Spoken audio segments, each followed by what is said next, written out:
Capítulo 25 e último do livro Campo de Batalha da Mente. Vou fazer do meu jeito, ou então não faço de jeito nenhum.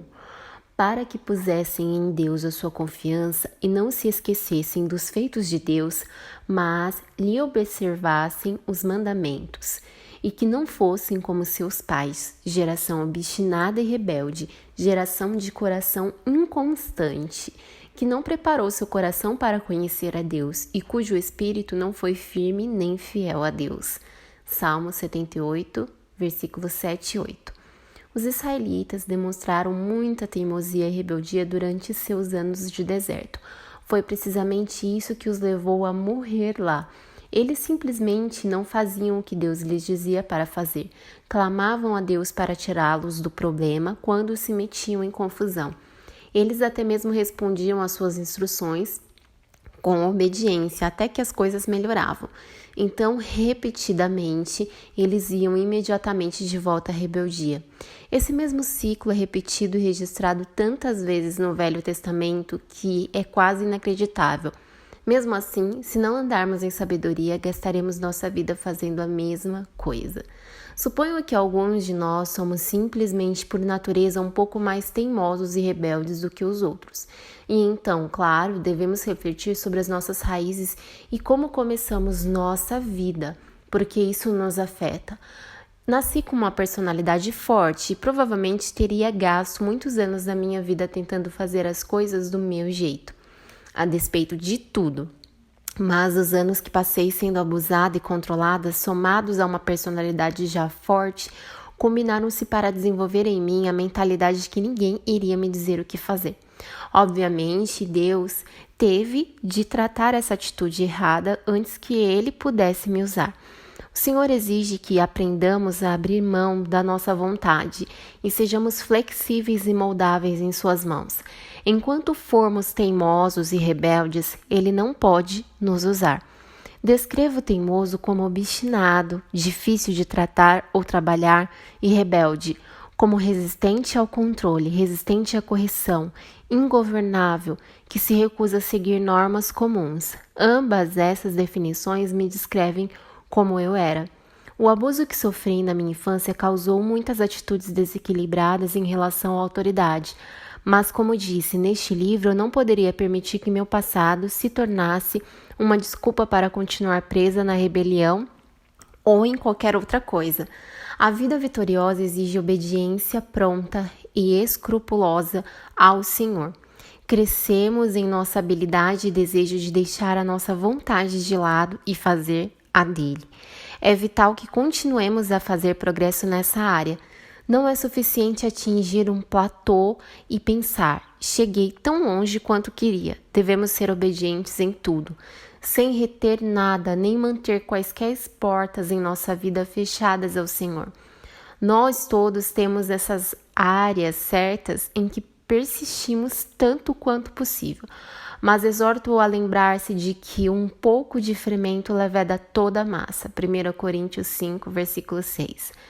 Deus quer obediência, não sacrifício. Porém, Samuel disse ao rei Saul: tem porventura o Senhor tanto prazer em holocaustos e sacrifícios, quanto em que se obedeça a sua palavra. Eis que o obedecer é melhor do que sacrificar, e o atender melhor do que a gordura de carneiros, porque a rebelião é como o pecado de feitiçaria, e a obstinação é como a idolatria, o culto a ídolos do lar, imagens domésticas de boa sorte.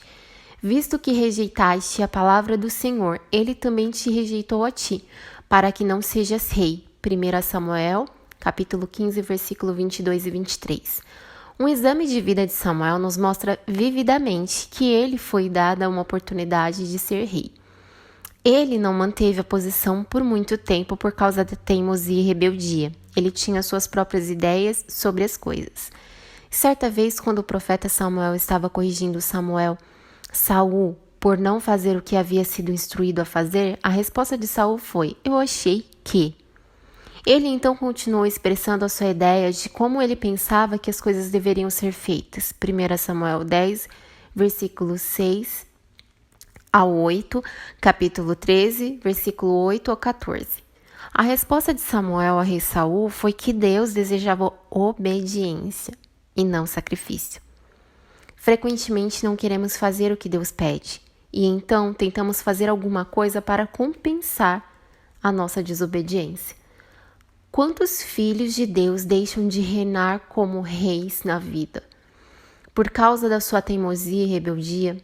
Romanos 5:17, Apocalipse 1:6. A introdução do livro de Eclesiastes na Bíblia Amplificada diz isto. O propósito deste livro é investigar a vida como um todo e ensinar que, em última análise, a vida é sem sentido sem o respeito e reverência apropriados a Deus. Devemos nos lembrar de que, sem obediência, não há respeito e reverência apropriados. A rebeldia demonstrada por muitos filhos hoje é causada por falta de respeito e reverência aos pais. Isso geralmente é culpa dos pais, porque eles não viveram diante dos seus filhos uma vida que evocaria respeito e reverência. A maioria dos estudiosos concorda que o livro de Eclesiastes foi escrito pelo rei Salomão, que recebeu mais sabedoria de Deus do que qualquer outro homem. Se Salomão tinha tanta sabedoria, como poderia ter cometido tantos erros tristes em sua vida? A resposta é simples. É possível ter alguma coisa e não usá-la. Nós temos a mente de Cristo, mas sempre a usamos? Jesus foi feito para nós, sabedoria de Deus, mas sempre usamos essa sabedoria? Salomão queria ir pelo seu próprio caminho e fazer as suas próprias coisas. Ele passou a sua vida tentando primeiro uma coisa e depois outra. Ele teve toda e qualquer coisa que o dinheiro pode comprar. O melhor de cada prazer do mundo. E, entretanto, isso é o que ele disse na conclusão do seu livro. De tudo o que se tem ouvido, a suma é: teme a Deus, reverencie-o, preste-lhe culto, sabendo que ele é. Guarda os teus pensamentos, porque isto é o dever de todo homem, o propósito pleno e original da criação de Deus, o objeto da providência de Deus, a raiz do caráter, o fundamento de toda a felicidade, a adequação de todas as circunstâncias e condições desarmoniosas debaixo do sol. Eclesiastes 12:13. Deixe-me colocar com as minhas próprias palavras o que entendo dessa passagem. O inteiro propósito da criação do homem é que ele reverencie e adore a Deus por meio da obediência a Ele. Todo o caráter divino deve estar enraizado na obediência. É o fundamento de toda a felicidade. Ninguém pode ser verdadeiramente feliz sem ser obediente a Deus. Qualquer coisa em nossa vida que esteja fora de ordem será ajustada pela obediência. A obediência é a obrigação total do homem. No que me diz respeito, essa é uma passagem admirável e eu o encorajo a continuar estudando. Obediência e desobediência, ambas têm consequências. Porque como pela desobediência de um só homem, muitos se tornaram pecadores, assim também, por meio da obediência de um só, muitos se tornarão justos. Romanos 5:19. Nossa escolha para obedecer ou não obedecer não apenas afeta a nós, mas a multidões de outras pessoas. Apenas pense nisso. Se os israelitas tivessem obedecido a Deus prontamente, a vida deles teria sido longa. Muitos deles e seus filhos morreram no deserto, porque não se submeteram à vontade de Deus. Seus filhos foram afetados pelas suas decisões. E assim são os nossos. Recentemente, o meu filho mais velho disse: "Mamãe, tenho alguma coisa para lhe dizer e posso chorar, mas me escute." Então ele continuou dizendo: "Tenho pensado sobre você e o papai, os anos que vocês têm colocado nesse ministério e em todas as vezes que vocês escolheram obedecer a Deus.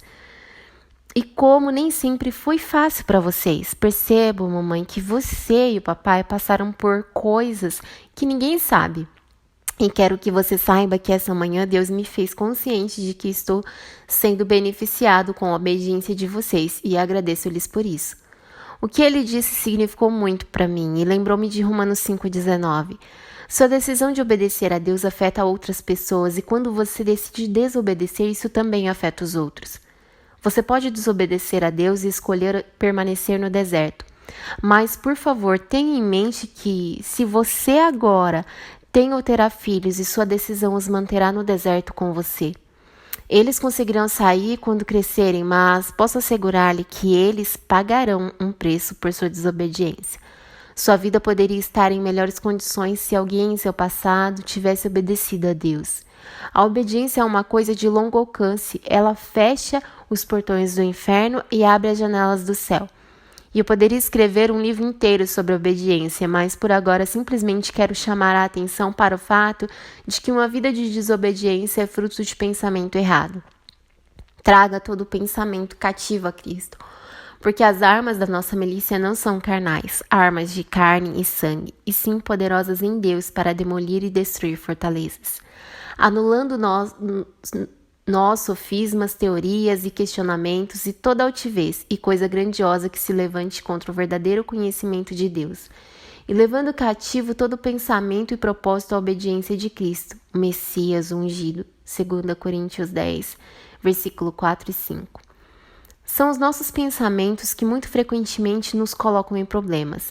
Em Isaías 55, versículo 8, o Senhor diz: porque os meus pensamentos não são os vossos pensamentos, nem os vossos caminhos os meus caminhos. Não importa o que eu ou você possamos pensar, Deus escreve os seus pensamentos para nós em seu livro chamado Bíblia. Devemos escolher examinar nossos pensamentos à luz da palavra de Deus, sempre desejando submetê-los aos pensamentos de Deus, sabendo que os dele são melhores. Esse é exatamente o ponto central de 2 Coríntios 10, 4 e 5. Examine o que está em sua mente. Se concordar com os pensamentos de Deus, a Bíblia então lance fora seus próprios pensamentos e pense nos dele. As pessoas que vivem na vaidade da sua própria mente não apenas destroem a si mesmas, mas muito frequentemente trazem destruição aos outros à sua volta. A mente é o campo de batalha, e nessa esfera da mente que você vencerá ou perderá a guerra que Satanás deflagrou. É a minha mais sincera oração que este livro o ajude a lançar fora as imaginações e cada coisa elevada e altiva que se exalta contra o conhecimento de Deus, trazendo todo o pensamento cativo à obediência de Cristo. Fim.